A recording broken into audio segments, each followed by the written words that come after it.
Serial con artist swindled victims and abandoned her children. FBI Special Agent Mark Hastebacka was perplexed. It was May 2017, and he was in the middle of interviewing a middle-aged woman from New Hampshire. After more than an hour, Hastebacka still knew almost nothing about her. The woman had come in for questioning after Hastebacka received a tip about suspicious behavior while she was working a new job as a grant writer for the city of Nashua. In short, Hastebacka was told, the woman was caught asking for the wiring instructions for city bank accounts.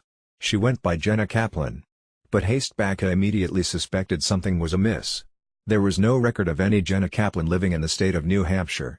In fact, there was no trace of a Jenna Kaplan in her age bracket having ever existed. Pressed by Hastebacka, Kaplan finally coughed up her real name, Dana Lawrence. But she wouldn't reveal much else, and she left almost no digital footprint. It was unique because there was nothing there, Hastebacka said. She was a ghost. She had no credit cards, not a single bank account, he added. And most people have a bank account with a debit card. She didn't even have a debit card. The phones she was using were all drop phones, pay-as-you-go. By then, Hastebacka was confident that he had enough to charge her for using someone else's social security number. Hastebacka took Lawrence into the back seat of his FBI vehicle to transfer her into federal custody. She challenged me that I only knew 20% of what she's done over the years, and I would never be able to figure it out, Hastebacka said. So, challenge accepted. That taunting challenge from Lawrence resulted in Hastebacka learning that she wasn't your run-of-the-mill con artist. Over the next several weeks, the scope of Lawrence's decades-long, cross-country crime spree would come into focus. The FBI found evidence that she had built a life of lies in order to swindle at least 7 unsuspecting victims, including a pilot, rabbi and a boyfriend's mother, out of hundreds of thousands of dollars, authorities say. Lawrence had evaded law enforcement for more than 20 years by using 19 different aliases across 16 states, the FBI says. All the while, the FBI says, she was carrying out schemes that ranged from her pretending she was pregnant to posing as an Ivy League-educated attorney. At times, Lawrence even used her young daughter as her prop, the FBI says. These frauds included telling victims she needed money because her niece's parents had died in a car crash. Hastebacka and the other investigators also learned that Lawrence had a total of 6 children with 6 different men, leaving a dozen damaged lives in her wake, not including all of her other victims. NBC News made multiple attempts to contact Lawrence through her website, social media accounts and associates. She never returned the requests for comment. The crumbling of Lawrence's house of cards was set in motion after she offered her services as a grant writer for the Nashua mayor's office in the fall of 2016. Kim Kleiner, the mayor's chief of staff, was happy to have the help. Nashua was in need of a new soccer field and a playground for the local elementary school. She seemed excited and she seemed capable. She's very smart, Kleiner recalled. But it didn't take long before Kleiner and her colleagues noticed something was off with the office's newest volunteer. First, Lawrence pushed back when told she had to run potential grant applications by her superiors. Then she was found to have tried to get access to the city's bank account numbers in what she described as part of an effort to solicit grant money, Kleiner said. She wanted to know what account that money had to go into, how it worked, who accepted it. Information that I was like, you don't really need to know that. You just have to have them contact us. She'd just lost it, Kleiner explained. At one point she broke down in tears and claimed we weren't being thankful. It was emotional and it was just odd. The most troubling episode came after Kleiner told Lawrence her role with the mayor's office wasn't working out. The next day, she called my cell and basically threatened me, Kleiner said. That she knew things about me, and my husband, and my daughter, and the mayor that she was going to take public. I said, fine, whatever it is that you think you know, go for it. This is over. For Kleiner, the threats to her family were a tipping point. Hastebacka received a call from Kleiner, who was an acquaintance, on May 7, 2017. Kleiner gave me her name, her cell phone number, and the address, Hastebacka recalled of the phone call. That's all she knew about her.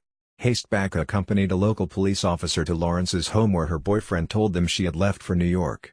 The boyfriend, Nick Panelikas, had told the same story when the local officer showed up without Hastebacka days earlier, Hastebacka said. 15 minutes after Hastebacka and the detective left the apartment, Panelikas called Hastebacka's cell phone with a different story. She'd been hiding in the basement the whole time, Hastebacka recalled. Lawrence agreed to go to the police station for an interview in part, Hastebacka believes, because before he and the detective left her apartment, they'd taken paperwork, a number of cell phones, a laptop and various IDs in different names. Lawrence initially insisted that she was indeed Jenna Kaplan. When Hastebacka told her he knew that she provided someone else's social security number on her apartment rental application, she said she did so because she was running from an abusive ex, according to Hastebacka. Lawrence finally gave up her name, but her penchant for avoiding bank accounts and credit cards complicated the effort to fill in who she was, the FBI said. Without much of a paper trail to follow, Hastebacka started Googling the names he had found in the paperwork from her apartment. The online searches turned up a profile on Ripoff Report, the scam-spotting website. Nothing had been updated in that site for probably 5 years, Hastebacka recalled, and these victims, over the years, had shared common experiences. "This woman is crazy. If you knew her in the past, I would suggest that you stay the hell away from her," one post reads. "Wish I had some pics to post, but she always made sure to stay away from the camera," reads another. "Like many of you, I too have had the misfortune of meeting this sick individual. Thankfully I was able to get out before it was too late." As he dug further into Lawrence's past, Hastebacka noticed a pattern. She would go on dating websites or visit hotel bars looking for men, and then tell the men she was pregnant with their child, sometimes after just one date, according to Hastebacka. She would tell them that she was an Ivy League-educated attorney, that she came from incredible wealth, that her father was deceased, her mother was a doctor with Doctors Without Borders, working in Africa. She said that her family had connections to the royal family. And somehow, she would doctor up photographs to show that.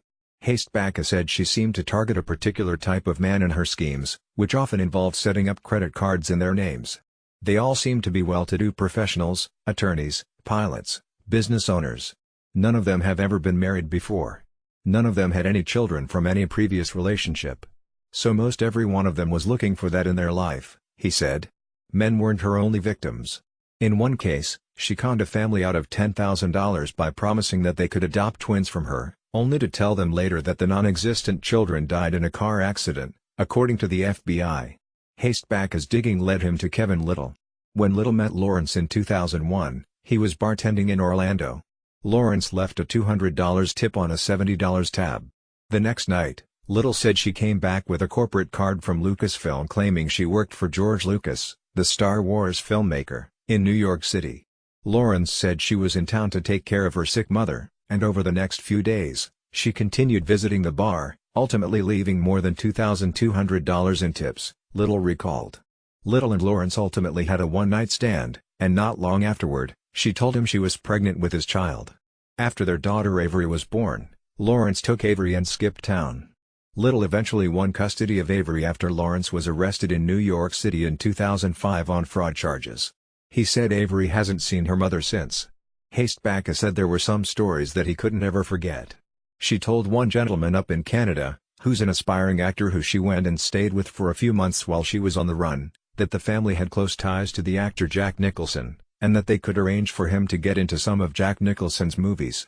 It was heartbreaking to talk to him because he really believed it, Hastebacka said.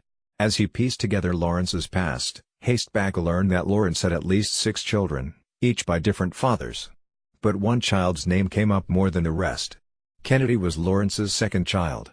She became a key part of several of Lawrence's schemes, according to the FBI.